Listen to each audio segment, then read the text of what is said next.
Ayan, hello guys. Ibang ano naman tayo ngayon, ibang iksi na naman tayo ngayon. Dito ako ngayon sa Pasay City, sa Seaside Macapagal, Pasay City, kung saan dito bumibili yung mga seafoods lover, di ba? So tatry naman natin yung seafoods ngayon kumain. Hindi tayo bibili kasi dito talaga para sa hindi man nakakaalam sa Seaside na to. Matagal ako dito. Nagtrabaho ako dito for 5 years yata. Nagtitinda rin ako dito sa mga lutuan na to, sa mga seafoods paluto kasi dito. Bibili ka muna bibili ka muna dito sa palengke, mga seafoods, tapos papaluto mo sa restaurant. So naging trabaho ko to sa palengke. Kilala ako dito, pero ngayon hindi ako bibili.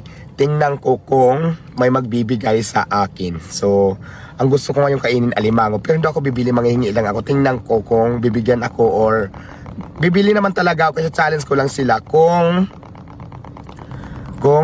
bibigyan ako. Pero kapag bibigyan ako, pag binigyan lang ako, magbibigay ako ng 1,000 pesos para bayad din, nakakaya naman. So alimango lang, gusto ko lang kumain ng alimango. So let's go. Bababa tayo, pupunta tayo sa mga kilala ko. Manghihingi ako, pero kung magbibigay sila sa akin, may 1,000 naman ako para pang bayad, kasi nakakahiya din naman, diba? So bababa na ako ng sasakyan.